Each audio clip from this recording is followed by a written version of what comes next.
मुझे ये बताइएगा कि इतनी मतलब हम तो इलेक्शंस की उम्मीद और इलेक्शंस के बाद मामलात का बेहतर अंदाज में चलना, मेरे ख्याल से आप भी मुत्तफिक हैं, जो चॉइस साहब बात कर रहे हैं, आप दोनों एक ही बात कर रहे हैं। नजर नहीं आ रहा है कि इंतखाबात हो जाएंगे तो फिर कोई स्टेबिलिटी आ जाएगी और मुल्क तरक्की की राह पर गामजन होगा, क्योंकि कोई क्लैरिटी नहीं है हमें अभी तक। मेरे ख्याल में अरसलान, इसमें बात यह है कि देखते हैं अवाम मैंडेट किसको देते हैं, और वो जिसको भी देते हैं उसको हमें एक्सेप्ट करना चाहिए, उसको इज्जत देनी चाहिए, उसको ज़ाहिर है सबको एक्सेप्ट कर लेना चाहिए। अब बात यह कि लेट से एक पार्टी पीपल्स पार्टी है या पीएमएल, दोनों में से एक ने मैंडेट ज़्यादा लेना है और एक ने कम लेना है। जो ज़्यादा लेगी वो फिर कोलिशन में जाएगी, ज़ाहिर है कि दूसरी पार्टियाँ मिल जाएंगी। इस्तेकाम पार्टी जो है ये भी साथ कोलिशन में किसी दोनों में से किसी एक के साथ आएगी। PMLQ है, MQM है, फिर उसके बाद JUI है, ये जमात इस्लामी है ना। ये डिपेंड करता है कि ये कैसे कंस्टिट्यूट करती हैं। डिपेंड पहले ये तो इलेक्शन पीपल पार्टी पीपल बड़ा सही कंटेस्ट करेंगी फुल स्केल पे।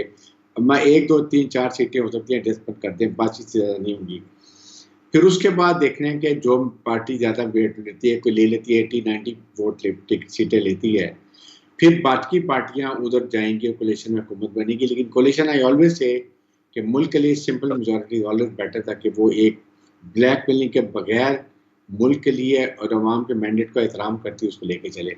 तो ये एक देख रहे हैं कैसे चलते हैं, बट अपरेंटली कोलिशन गवर्नमेंट है, पंजाब में भी है और सिंध में ज़ाहिर है पीपल्स पार्टी वेरी क्लियर कि वो अपना मैंडेट देगी। काफी जो वहाँ पर है KPK में आप मुकाबला मेरे ख्याल में PTI तो अगर लड़ रही है तो उसका, फिर उसके बाद ANP का और साथ JUI का ये कंपटीशन होगा, देखना है। और JUI will play major role दूसरी पार्टियों में कोलिशन के लिए। ये बड़ा एक डिफिकल्ट सिचुएशन बनी, लेकिन जो भी पार्टी अगर कोलिशन में बने तो आई फील के थे ब्लैकमेलिंग बंद करके और मुल्क के लिए काम करे। मुल्क ने बहुत सफ़र किया ये पिछले 1.5-2 साल में, इसको करने के लिए अब वक्त ये है कि 5 साल के लिए हुकूमत चले। और मैं तो ऑनेस्टली मैं कहता हूँ कि इस ब्लैकमेलिंग को ख़त्म करने के लिए मेरी विश थी, है कि इट्स माई पर्सनल व्यू कि प्रेसिडेंशियल फॉर्म ऑफ गवर्नमेंट अगर लेकर आएँ और उसमें ये जो ब्लैकमेलिंग MNA ये ख़त्म कर दें और मुल्क 22 करोड़ आवाम से आप best possible ministers advisor technocrat लें जो मुल्क की बात को संभालें और कम अज़ कम मुल्क बेहतर डायरेक्शन में जा सकें।